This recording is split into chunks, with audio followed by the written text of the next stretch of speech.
Pemirsa, anggota Komisi 2 DPR RI dari fraksi PDIP, Aida Muslimah Rosehan Norbahri, yang baru dilantik menggantikan Syarifuddin Hamaming akan fokus ke pendidikan demokrasi hingga sosialisasi peraturan pemilu kepada masyarakat Kalimantan Selatan. Belum genap 1 bulan menjadi anggota DPR RI fraksi PDIP, Hajah Aida Muslimah Rosehan Norbahri masih beradaptasi dengan suasana dan lingkungan kerja yang baru sebagai orang baru di Senayan. Namun sudah bisa dipastikan sebagai anggota DPR RI yang baru dilantik, dirinya dipastikan menduduki kursi di Komisi 2 DPR RI.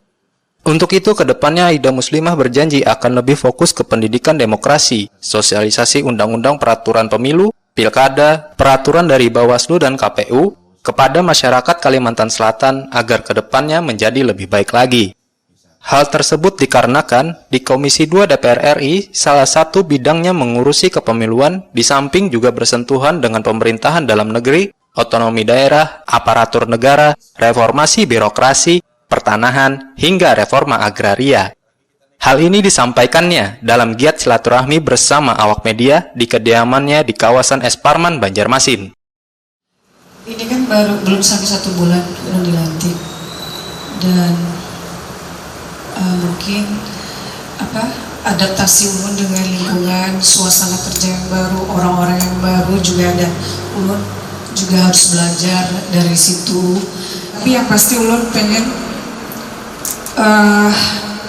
ada beberapa mungkin yang lebih fokus yang Ulun ambil, karena kan itu kan banyak tuh Pak tugasnya segala macam. Maksudnya jangan terlalu jadi berat di pikiran. Mungkin nanti Ulun lebih fokus ke pendidikan demokrasi, terus juga sosialisasi tentang undang-undang peraturan pemilu, terus juga pilkada, peraturan dari Bawaslu, KPU. Nah itu insya Allah begitu Pak. Sementara itu, menurut anggota Komisi 3 DPRD Provinsi Kalimantan Selatan, Rosehan Norbahri mengatakan, hubungan antara DPR RI dengan Provinsi Kalimantan Selatan bisa lebih sinergi lagi untuk membangun Banua yang lebih maju ke depannya. Mengharapkan lebih bersinergi lagi lah. Tidak perlu kita malu atau kita menunggu bola atau jemput bola. Yang penting kerjasama. Kalau ada kepentingannya sangat diharapkan untuk bisa bantuan DPR RI, ayo monggo kita sama-sama. Jangan sampai terulang kejadian beberapa waktu yang lalu. Saya bilang ada oknum, mohon maaf sudah berhenti jadi DPR. Saya bilang Anda ini jadi anggota DPR RI, terus partisipasinya Anda terhadap daerah apa? Dia bilang menjawab gampang. Bubuhan yang di bawah ini yang di provinsi ini kena mau aku juga jadi ya. Nah, harusnya kan tidak seperti itu, ada tanggung jawab moral dia terhadap minimal dapilnya atau warga Kalimantan Selatan.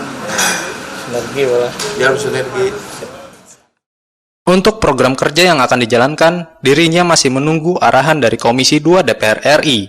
Selain itu, sebagai satu-satunya perempuan yang duduk di Komisi 2, Aida Muslimah berharap hal ini bisa menginspirasi perempuan Banua untuk lebih banyak lagi berkiprah di DPR RI. Meski banyak rintangan dan halangan yang dihadapi, serta mengubah persepsi perempuan hanya memenuhi kuota 30% duduk di DPR RI. Erwin Yudanuari, Banjar TV.